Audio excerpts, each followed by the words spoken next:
Hi hello నమస్తే. నవత టీవీకి స్వాగతం. ఈరోజు టీవీ లోపల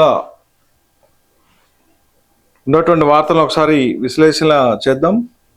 ఈరోజు పేపర్లో ఉన్నటువంటి విషయానికి వచ్చినట్టయితే మనకు అన్ని పేపర్లలో ఒకసారి చూద్దాం. ఒక్కొక్క పేపర్లో ఒక్కొక్క వార్త వచ్చింది.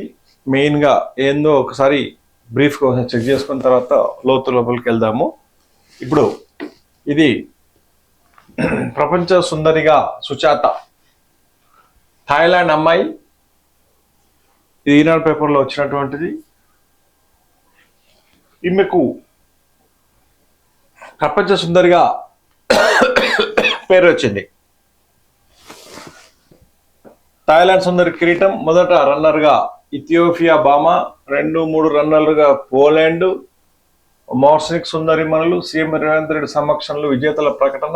టాప్ 20కే పరిమితమైన miss India Nandini Gupta. Okay, తర్వాత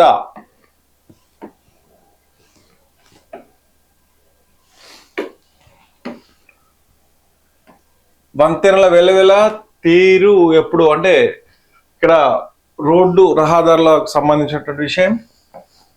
ముఖ్య ఇక్కడ ఏమన్నా టాప్ 1లో నిలుస్తున్నటువంటి టాప్ 1లో నిలుస్తుంది. క్యూ లైన్లో వద్దు, ఆన్లైన్లోనే ముద్దు. దేశంలోనే 25% కుటుంబాల్లో ఈ కొనుగోళ్ళు అంటే షాపులలో కొనుగోలు తగ్గిపోయినాయి, ఆన్లైన్లో పెరిగిపోయినాయి. అది విషయం. ఆన్లైనే ముద్దు అని అంటే ఆన్లైన్లో ముద్దు అనేది వేరే అర్థం చేసుకోవద్దండి. ఆన్లైన్నే కరెక్ట్ ఉందని అర్థం. అంటే ప్రతి ఒక్కరు గ్రామ ప్రాంతాలలో కూడా దుకాణాలు మాయమైపోతున్నాయి, షాప్స్ మాయమైపోయి ఆన్లైన్ కొనుగోలు ఎక్కువ పెరిగిపోవాల్సి వస్తుంది. అంటే మొబైల్ ఫోన్లలో కూర్చొని ఎక్కడ కదలకుండా షాపింగ్స్ జరుగుతున్నాయి అన్నమాట. అదే విషయం ఇక్కడ రావడం జరిగింది. ఇక్కడ మెయిన్గా కొనుగోళ్ళల్లో చూసినట్టయితే 35% మన తెలంగాణనే ఉందట. పుదుచ్చేరి 33%, కర్ణాటక 31%, కేరళ 30%, తమిళనాడు 24%, ఆంధ్రప్రదేశ్ 23%.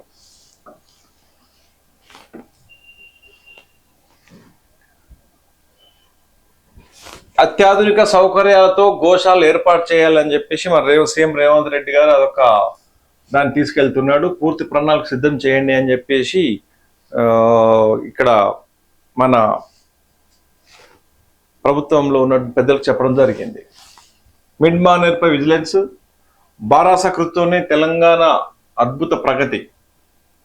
రేపు మన తెలంగాణ అవతరణ దినోత్సవం రేపు జరుగుతుంది.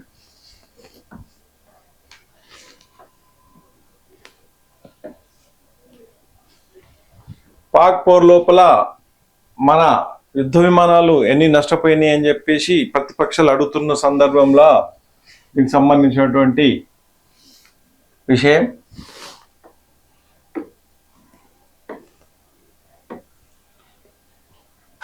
పాక్ పౌరుల విమానాలు నష్టపోయామని చెప్తున్నారు. రాఫెల్ కూలిపోవడంపై ఏమంటారు అని చెప్పేసి రేవంత్ రెడ్డి గారు మరింతగా రెచ్చిపోతున్నారు. కాంగ్రెస్ ప్రభుత్వంలో ఉన్నటువంటి వారు. తర్వాత దీంట్లో కూడా అదే ఇచ్చారు. ప్రపంచ సుందరిగా తాయిసిరి, థాయిలాండ్ అమ్మాయి.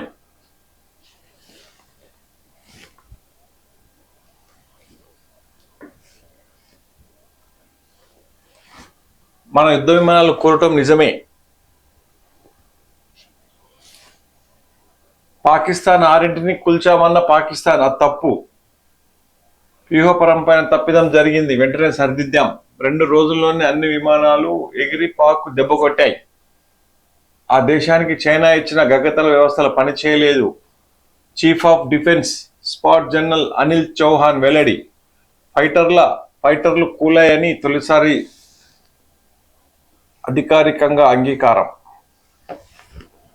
ఇక్కడ ఇది కూడా అది బీపీఐ కూడా అదే ఇచ్చారు.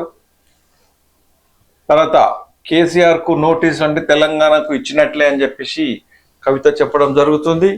కవిత నిన్న మొన్నటి దగ్గర వేరే పార్టీలు అవి ఇవి అని గందరగోళం చేసినటువంటి సంఘటన లోపల దానికి ఫుల్ స్టాప్ పెడుతూ ఏదైతే కవితకు సంబంధించినటువంటి ఆ, జాగృతి ఉందో దాన్ని నేను విస్తరిస్తా అని చెప్పడం జరిగింది. తర్వాత అత్యాధునిక సౌకర్యాలతో గోశాలలు అని చెప్పాం కదా. ఇది ఒక్కొక్కటి 50 ఎకరాల విస్తీర్ణంలో ఏర్పాటు, ప్రణాళికల రూపకల్పన చేయాలని ప్రత్యేక కమిటీ, ధార్మిక సంస్థలను భాగస్వామ్యం చేసే అంశాన్ని పరిశీలించాలి. సీఎం రేవంత్ రెడ్డి రాష్ట్రంలో అత్యాధునిక గోశాలలు పెట్టాలని చెప్తున్నారు. అయితే ఇక్కడ మనం ఒక విషయం చూడాలి. సీఎం రేవంత్ రెడ్డి తర్వాత అక్కినేని నాగార్జునకు గొడవలు ఉన్నాయని చెప్పేసి మనము అనుకుంటుంటాం. కానీ ఇక్కడ ఏమైపోయింది చూడండి. అఖిల్ పెళ్లికి ఆహ్వానానికి అమల తర్వాత అందరు కలిపి వెళ్ళడం జరిగింది రేవంత్ రెడ్డి దగ్గరికి. పెళ్లి కార్డు ఇవ్వడానికి వెళ్ళిండట. ఇది విషయం.